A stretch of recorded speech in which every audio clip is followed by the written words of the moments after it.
M2M. What is it? It's Exocarp. Yeah, M2M. Tika mwana bato obengisa kiye na resto osombi biloko futi omemiye na supermarché oni biloko futi obimisi porte-monnaie okapeli ye $, akomi na posa zonge pa na bango olingio memaye na kuzu te tika mwana batu tika mwana batu tika mwana batu tika mwana batu tika mwana batu tika mwana batu tika mwana batu tika mwana batu Jean-Marie Liboma les gonza du abimaka kaka na butu toyeko bimisa na mposa makambo nyonso asalaka na nkuku okutaki mwana bato azalaki nanu mosekaneti mamelo oyeli ye bapromese ebele o okosomela ye kabelo. Quand tu vois les jeunes filles, tu commences à jouer au papa bonheur. Tu sors ton argent, tu fais le pharaon. Pour toi c'est vraiment un honneur. Lukraba c'est Ashnayo, Bakamuke Tikela Biso ba jeune. Babliko Kopé sauta la terre, Tika Mwana Batou. On te l'a dit combien de fois, les filles de ton nom tu fais pas les poids. Tu fais l'arco, le mettre à plus d'espoir. Et tu commences à faire des cris à ta joie. Faro avec le mineur, tu veux devenir un vrai criminel. Tika Mwana Batou, Azonga, Pala Kende Kopema. Papa Android a pesa tala te kindumbeza na pema Master yo katoli Oko swashi kota la koni Bayebi saki Olanda ki Opo sombe le plante poni Tika boy tika Kinshasa mboka dikano mwana kini kaka ndenge tolobaka ke sito esalemaki mpona bino sito esalemaki mpona kobimisa biloko eza na se ya mabele alors lelo kaka na cadre po caméra na biso ezaka mpenza ndumba à l'aide ya ye moko le réalisateur de cette émission Dimitri Bongani ya mwana papa apo Bongani awa aza na nsima caméra a permettre que tokita na commune ka ya Kasavu moto kutana na président ya section foot ya Darin Club Motema Pembe ya commune ya Kasavu et aussi vice-président il y a équipe junior il y a Darin Club Motema Pembe. Alors bandeko na biso bana poto batindi biso na mission moko et la mission ya bandeko poto ezaka que Maître Toro a Koufi. Après Maître Toro, quelle sera la vraie vie? Il y a Darin Club Motema Pembe. Motena nous, la président. Moté monsieur le journaliste. Alors président, on s'appelle Mingi na Taro accordé biso, mais le lot qui type na Mingi apprendre à Maître Toro. Parce qu'en réalité, Maître Toro, s'il faut le dire, na ba malobo penato pesi en auto bango ne bazoloba, yenda zagi ndoki, ya Darin Club Motema Pembe ba ndoki yewana, ndoki ba bana robé les aïe. Parce que le roi Ndoki a coup fait équipe, c'est bon. Bon, Maître Toro a équipé Ndoki. On a battu Balobaka. Il y a une situation où père Raphaël Batikaki, papa Tam Batikaki, il y a un nombre de 7. 7 na niveau de confondation. C'est 7 le roi Neti Mutasuka. C'est ça. Donc c'est ce qui fait qu'on a l'équipe Zagaï. Voilà, l'équipe est en ndenge qui batika qui est ezali le monde na héritage ce qui papa kulta papa les gazui ainsi de suite ezaki te ko bateko ya yeto non en fait na cadre ya information ne tout est bien équipe bon batika les ezaki yango tono benga imana matiti mabe mais après c'était Darin Club Motema Pembe. Non, pour la rappeler la bande peut-être baby histoire bien té. Voilà. Les pères Raphaël de la Quétule à Salaki Darin Club. Hein? J'espère que Badozo n'a bien. À Salaki Darin Club. Et puis, dans un certain moment, mon bout là, il y a un système de zarianisation. En 1975, comme je suis à Longola Kiango, Imana, Darin Club et Komaki Imana. Imana bato ba kundo mongo eleksi ko net matiti mabe yango comment imana matiti mabe ayeko ya na 1985 vice suspension de ring azwaki bato bayebi mobulo imana misaka na stade ima akopaki suspension à 2 ans alors na moment wana kombo wana imana esengaki longwa nde kombo ya Darin Club et yaki kozonga bayeko bakisa Motema Pembe. C'est ça. Ah, voilà, donc ça dit moi, éclairage, je sais mon président Aouissi Koloba. Mais maintenant, s'il faudra encore être très direct, il y a le bezara que Nenge Papa Toro a Koufi, Darin Club Motema Pembe et Rosalisou n'a problème. Pour apparemment, Nako Pola, Nako Gagna Imana, Nyon Seba Nako Zonga Moutunaï.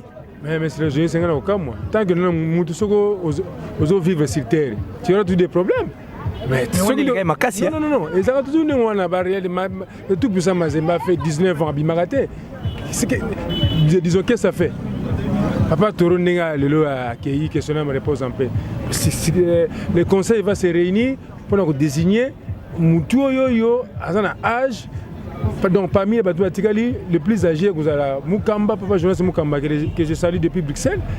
Et puis Papa Ndongal. On est là-bas. Non, je dis bien, le conseil va se réunir.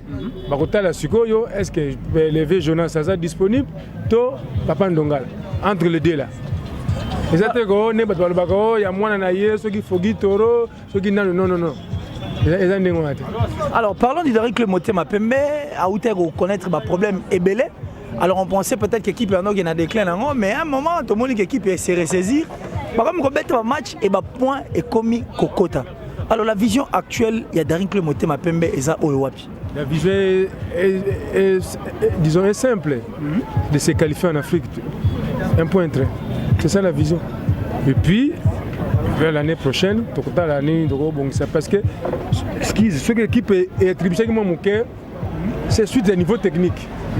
À niveau technique, il est en dessous de la moyenne, donc entraînement mal mouté, il y a un comité qui bon, il y a remplacé l'entraîneur Moussoussou. Bon, l'entraîneur quand même fait remonter. Naba joueur niveau quand même c'était pas une démission. Entraîneur, on dirait démissionnaire, staff technique et tout consort et vous avez remplacé d'autres personnes à l'air insu. Disons, n'a pas démissionné. Joueur vit insuffisance technique. Je crois que c'est la toute première fois tout le monde jouer c'est la pétition. Pétition en tout cas, désormais, président, nous ne voulons pas laisser cet entraîneur parce qu'il y avait des raisons. C'est pour ça que l'entraîneur est parti. Et l'entraîneur est parti, il y a action, il y a bango, il y a bloquement, il y a bon, action peut-être, que le col a mis Zaira à sa société, adjoint, la personne de coach Daniel, a remplacé. Alors, et c'est la manière on a été. Parce que coach Wana, il y a Zaki adjoint. Si on va remplacer l'entraîneur, on va remplacer le titulaire. Aïe, na place à Zaira et puis il y a tiré gars adjoint.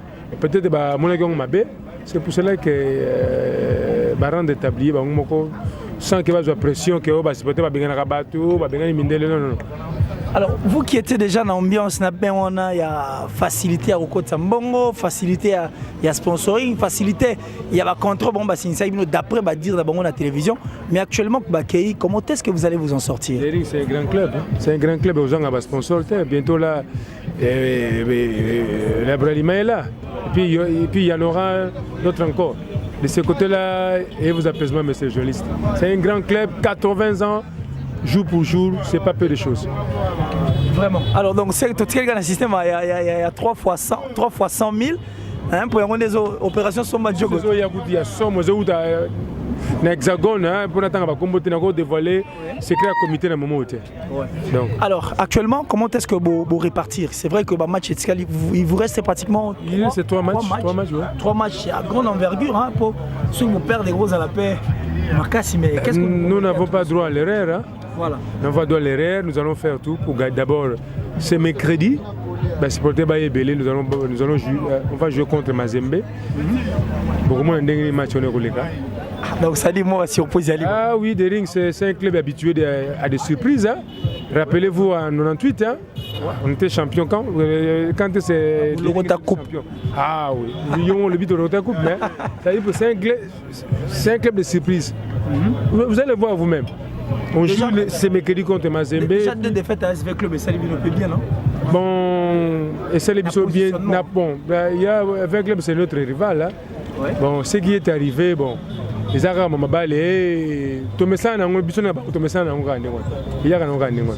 Ok. Alors, en tant que sportif, je crois que l'SV Club a été disqualifié sous prétexte que il y a qui joueur Morazalaki, dans le litige, il y a CAF, mais on va bêtiser quand même.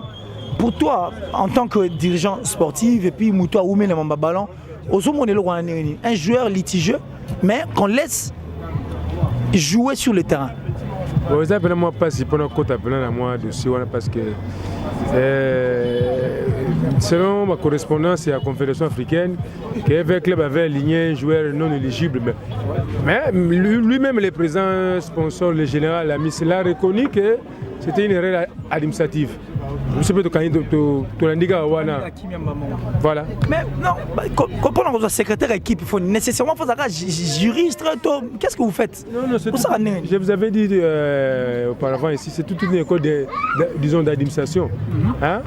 Ma belle, ma secrétaire, c'est le balingi qui est il n'y a pas bateau, disons, il faut respecter les gars qui ont vécu. Bateau, les gars, il faut pas comment RGS, règlement sportif, disons, règlement général sportif, les alliés, cet article, le secrétaire de balingi on a un bureau, un veste et tout. C'est pour cela que tu es tombé dans mes erreurs. Ça arrive même les erreurs de Madrid, le secrétaire chevronnier. Ça qui peut erreur, on a éliminé dans la Coupe du Roi. Donc, comme on dit, l'erreur est toujours humaine. Merci beaucoup. J'espère que tu as bien Kibino, le président Jim Maramboyo Bofunga, beaucoup de détails dans Maramboyo Italie, mais on va seulement se dire au revoir pour la liberté parce que la série continue. Très prochainement, tu vas bien Bino.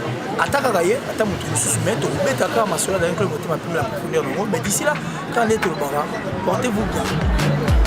Dimitri Boumania. What is it? It's Exocarp. Yeah, M2M, Tika Mwana Bato, Obengisa qui est na resto, Osombi Biloko Fouti, Omemie na supermarché, Poli Biloko Fouti, Obimisi porte-monnaie, Okapelier Badola, Promis na posa songe pana bango Olidio Memae na Kuzude, Tika Mwana Batu, Tika Mwana Batu, Tika Mwana Batu, Tika Mwana Batu, Tika Mwana Batu, Tika Mwana Batu, Tika Mwana Batu, Tika Mwana Batu. Jean-Marie Liboma les gonza du abimaka kaka na butu. Toyeko bimisa na mposa makambo nyonso asalaka na nkuku. Okutaki mwana bato azalaki nanu mosekaneti mamelo. Oyeli eba promesse ebele o okosomela ekabelo. Quand tu vois les jeunes filles, tu commences à jouer au papa bonheur. Tu sors ton argent, tu fais le pharaon. Pour toi c'est vraiment un honneur. Lukraba c'est Ashnayo, Bakamuke Tikela Biso ma jeune. Papliko Kopé sauter la terre, Tika Mwana Batu. On te l'a dit combien de fois, pour les filles de ton âge tu fais pas les poids. Tu fais l'alcool, mais t'as plus d'espoir. Et tu commences à faire des cris à ta soie. Faro avec le mineur, tu veux devenir un vrai criminel. Tika Mwana Batu, Azonga, Pala Kende Kopema. Papa Android apesa tala teki ndumbeza na pema Master yo katoli Oko swashi kota la koni Bayebisa ki Yolanda ki Opo sombe le plante poni Tika tika boy tika tika tika brrr.